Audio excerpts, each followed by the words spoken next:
अस्सलाम वालेकुम, welcome to my YouTube channel. Today's lecture is lecture number 4।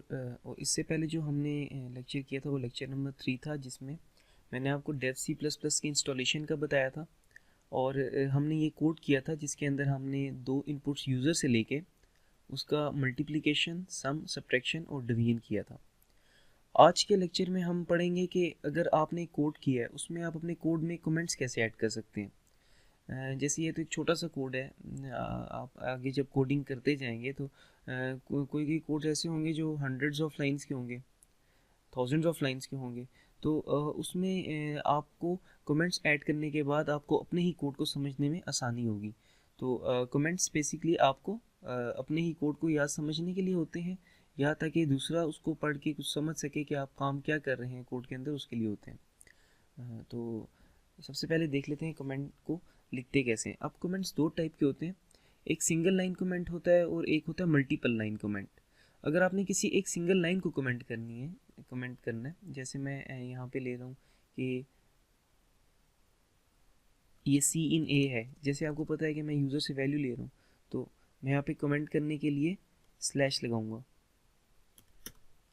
और फिर I am getting value from user. इसी तरह आपको अगर सम के लिए कमेंट लिखना है तो सम। इसी तरह आप फंक्शंस बनाते हैं, वो फंक्शन की वर्किंग क्या आप इस कमेंट में लिख सकते हैं। अगर आप चाहते हैं कि आपका कमेंट एक लाइन से ज़्यादा का हो, मीन्स कि तो सिंगल लाइन है, आप जितना भी कमेंट करेंगे वो इस लाइन में करेंगे, लेकिन आप चाहते हैं कि अगर आपका कमेंट एक लाइन से ज़्यादा का हो तो आप इस तरीके से कर सकते हैं, स्लैश टेरिक और देन। अब देखिए ये पूरी लाइन आपकी कमेंट में चली गई जब तक आप इसको इस लाइन को एंड नहीं करेंगे। तो अब मैंने जो भी कमेंट लिखना है मैं यहाँ पे लिखूँगा मल्टीप्लिकेशन, और उसके बाद अगर मैं एक्स्ट्रा लाइंस ऐड करता हूँ उसमें एंटर दबा के, तो एक्स्ट्रा लाइंस भी ऐड कर सकता हूँ। अब जैसे ही मैं इस कमेंट को मैं यहाँ पे क्लोज करूँगा, ये तरीका है क्लोज करने का कमेंट को, मीन्स के स्लैश और स्टेरिक से स्टार्ट होगा और स्टेरिक और स्लैश से एंड होगा, और जो इसके दरमियान में सब कुछ आएगा वो क्या होगा, इसका कमेंट।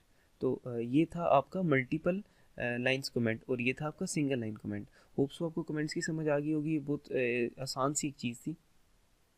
उसके बाद हम कुछ एक्सरसाइजेस कर लेते हैं ताकि आपकी जो बेसिक्स हैं वो थोड़ी सी और स्ट्रॉन्ग हो जाए। तो एक कोड करते हैं जिसमें हम एक फार्मूला इम्प्लीमेंट करते हैं। फोर्स आपको पता है कि मैस इनटू एक्सेलरेशन की इक्वल होती है। तो हम क्या करते हैं, मैस वाला एक्सेलरेशन की वैल्यू यूज़र से लेते हैं और उससे फोर्स का रिजल्ट जनरेट करवाते हैं।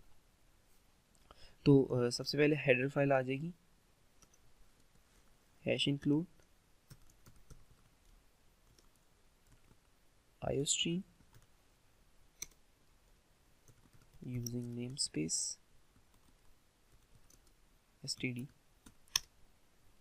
Int main. ये मेन का फंक्शन आपका स्टार्ट हो गया जिसके अंदर आपने कोडिंग करनी है। अब यहाँ पे साफ मैंने आपको जैसे बताया फोर्स, मैस एंड एक्सेलरेशन, ये तीन चीज़ें आपको चाहिए। तो ऑब्वियसली आपको तीन वेरिएबल्स भी चाहिए होंगे इसके लिए, और वो किस टाइप के होंगे। अब देखिए मैस आपका हो सकता है वो 1.5 kg दे दे, या 1.2.5 इस तरह, मतलब डेसिमल्स में दे दे। तो आप क्या करें, मैस को फ्लोट में ले लें, फ्लोट मैस। एक्सलेशन हो सकता है वो 9.8 दे दे अकॉर्डिंग टू ग्रेविटी या कुछ भी, तो एक्सलेशन भी आप फ्लोट में ले लें।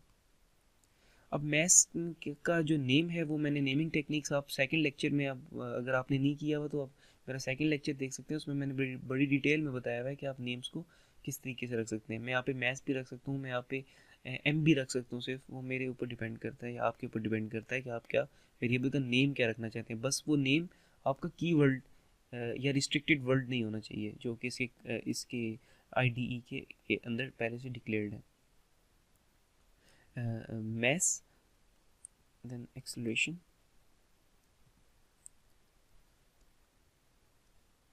मैंने इसका नाम ACCE रख दिया है, और लास्ट में फोर्स।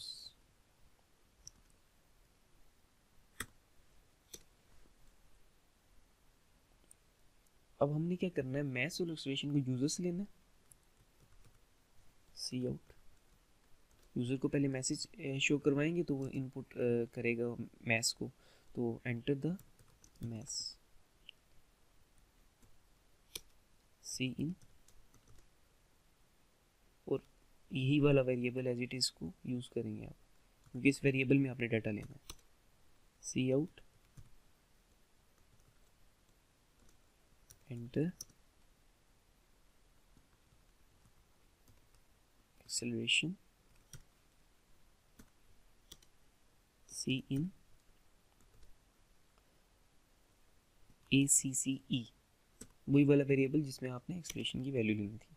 अब आपने क्या करना है, सिंपली फोर्स इक्वल, अब फोर्स होता है मैस इनटू एक्सेलरेशन, तो जो स्टेरिक होता है वो आपकी मल्टीप्लिकेशन करवाता है, तो आपने हमने मल्टीप्लिकेशन करवानी है, मैस स्टेरिक ACCE एक्सेलरेशन। तो यहाँ पे जो वैल्यू यूज़र सी इन मैस करेगा और जो वैल्यू एंटर करेगा यहाँ पे सी इन ACCE, वो यहाँ पे आगे दोनों मल्टीप्लाई होंगी। अब मल्टीप्लाई करके हमने यहाँ पे छोड़ना तो नहीं है, ऑब्वियसली हमने आउटपुट भी जनरेट करवानी है, तो आउटपुट जनरेट करवाने के लिए सी आउट करवाएंगे हम, मैस इज इक्वल टू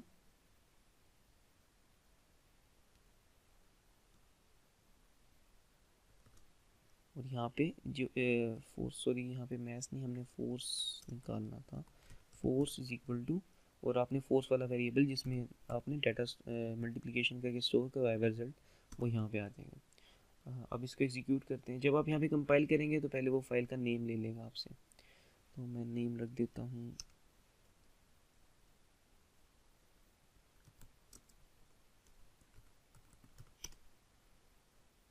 जी। तो देखिए कोई एरर नहीं आया यहाँ पे, हमने कोई मिस्टेक नहीं की हुई थी। अब इसको रन करते हैं। अब मैं मैथ्स लेता हूँ 5 और एक्सेलरेशन ले लेता हूँ 10, तो रिजल्ट आपका फोर्स में आ गया 50। तो ये आपको समझ आ गई होगी।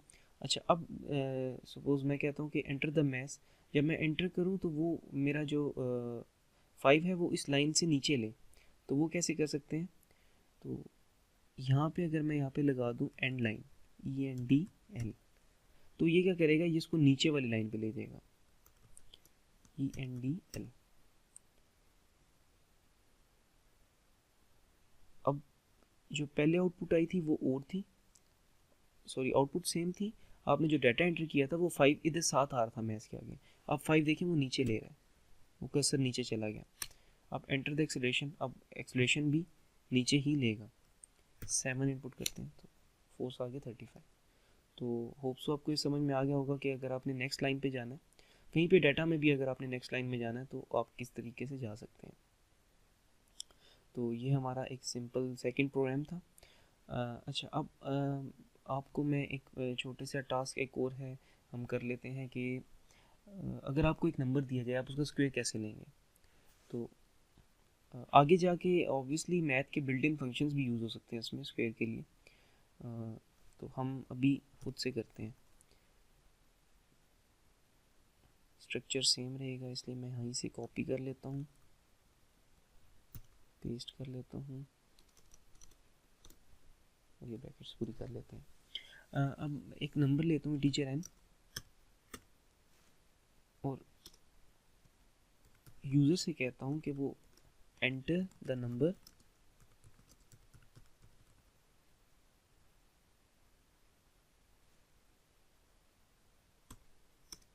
और सीन ले लेता हूँ n, और क्योंकि मैं नीचे वाली लाइन पे लेना चाहता हूँ तो मैं यहाँ पे एंड लाइन लगा दूँगा। वो नंबर मैंने ले लिया, उसके बाद हमारा जो रिज़ल्ट आएगा वो क्या आना चाहिए, उस नंबर का स्क्वायर। तो स्क्वायर कैसे लेंगे, मैं यहाँ पे एक रिज़ल्ट का नया वेरिएबल ले लेता हूँ, और रिज़ल्ट में क्या आना चाहिए,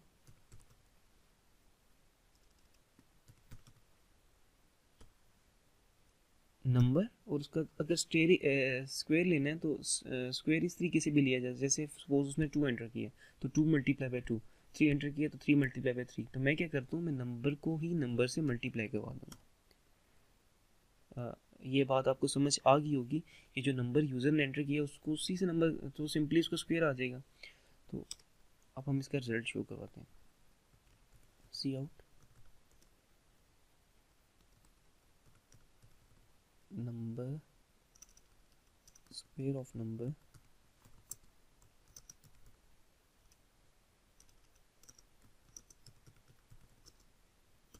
इक्वल्स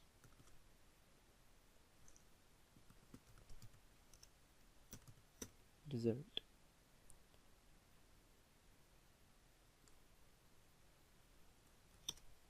थ्री मैंने इसका नेम रख दिया। अब एग्जीक्यूट करते हैं। अब 5 का स्क्वायर 25 आना चाहिए। 5 एंटर करते हैं, स्क्वायर ऑफ नंबर इज़ 25। तो ये एक सिंपल एक और टास्क था जो हमने भी किया है। होप सो कोई समझ आ रहा होगा। और ये बेसिक टास्क इसीलिए मैंने यहाँ पे करवाए हैं कि आपकी जो बेसिक्स है प्रोग्रामिंग की वो थोड़ी अच्छी हो जाए, आप कोई गलती ना करें। अच्छा, अगर अब इसमें हम एरर थोड़ा सा जनरेट करके देखते हैं तो एरर किस तरह के आ सकते हैं। तो अगर मैं सी इन की जगह पे सी आउट वाले कोड्स डाल दूँ तो ये देखें, इस तरह से आप गलतियाँ कर सकते हैं यहाँ पे। तो इन चीज़ों का आपने थोड़ा ध्यान रखना है। या जैसे मैंने आपको बताया था, वेरिएबल से पहले 1 एंटर नहीं कर सकते, मींस नंबर से स्टार्ट नहीं कर सकते आप वेरिएबल को।